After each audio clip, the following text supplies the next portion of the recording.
আমি আজ দড়ি কিনে নিয়ে আসছি। আপনারা ভাবছেন দড়ি দিয়ে কি করবে, কাউকে কি বেঁধে পিটাবে? এমনটা না, আমি দুষ্টু হতে পারি কিন্তু ভদ্র আছি। এই সুতাগুলোর নাম হচ্ছে ম্যাক্রম সুতা, টন সুতা। এগুলো কেনার জন্য আমি আজকে যাচ্ছি বড় বাজার। আমি আছি এখন খুলনা ফেরিঘাট। সামনে যে উঁচু ভবনটা দেখা যাচ্ছে ওটা হচ্ছে ডাকবাংলার মোড়। আজকের ওয়েদারটা ভালো, সব মিলায় সব কিছুই ভালোই লাগছিল। আমি এখন চলে আসছি রেলওয়ে মার্কেটের ভিতরে। আমি সুতাগুলো কিনে নিয়ে ঢুকছি।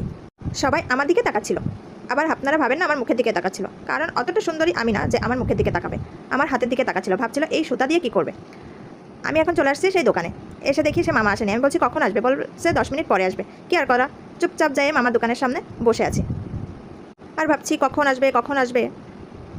এদিকে দেখি একটা ভাই হেলে দুলে আসছে, আর একটা ভাই দোকান খুলছে। চুপি চুপি বসে সবার কাজ দেখছি আর ভাবছি কখন আসবে। এদিকে দেখি আমার পিছন সাইড দিয়ে একটা ভাই হেলে দুলে নাচতে নাচতে যাচ্ছে। দেখে ভালো লাগছে, এটা তো ক্যামেরা বন্দি করতেই হবে। আমার টেলার্সের কাজ শেষ হয়ে গেছে। এখন আমি রেলওয়ে মার্কেটের ভিতর দিয়ে রঙের দোকানে যাব। যাওয়ার পথে দেখি ভাইয়ারা বসে আছে, কোনো কাস্টমার নাই। আমাকে ডাকছে, আপা আসেন আপা আসেন। আমি বলছি আসতে পারি, যদি ফ্রিতে দিতে পারেন। এটা শুনে ভাইয়ারা বলছে আসেন, ফ্রিতে হলেও নিয়ে যান। বসে বসে আর ভালো লাগছে না, কাস্টমার নাই, বিদ্যুৎ থাকে না, ওয়েদার খারাপ থাকে, সব মিলাইয়ে আমি এখন চলে আসছি ওড়না মার্কেটে। সারা মার্কেট যদি ফাঁকাও থাকে, ওড়না মার্কেট কিন্তু কখনো ফাঁকা পাবে না। এখানে এত ভিড় থাকে যে এখান থেকে বের হয় কোটি। আজকে আমি সকাল সকাল আসছি বিধায় এখানে ফাঁকা আছে। সামনে আসতে দেখি বাবুদের খেলনা, ওখানে ঢুকবো না, ঢুকলে আমার টাকা শেষ। আমি চলে যাচ্ছি আমার গন্তব্যে। সামনে দেখি একটা ভাই একটা ভাবিকে বলছে যে মার্কেট ঘুরতে হবে। ভাবি বলছে না, আমি মার্কেট ঘুরতে পারবো না। ভাই নাচের বান্দা, মার্কেট ঘুরে ঘুরেই কিনতে হবে। আমি এখন চলে আসছি আমার সে রঙের দোকানে। রঙের দোকানে এসে বলছি পেস্ট কালারের রঙ আছে ভাইয়া?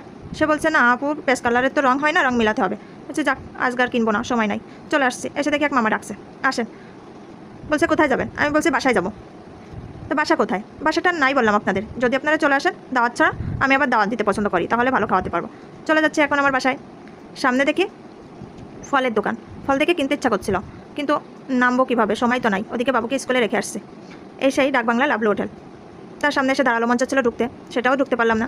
সামনে দিয়ে 3 ভাই দাঁড়ায় আছে। আমি তো অবাক, 3 ভাই না, এখানে তো 1 ভাই, 2 পাশে 2 পুতুল। তো চলে যাচ্ছি। সবাই ভালো থাকবেন, আর পরবর্তী ভিডিও পেতে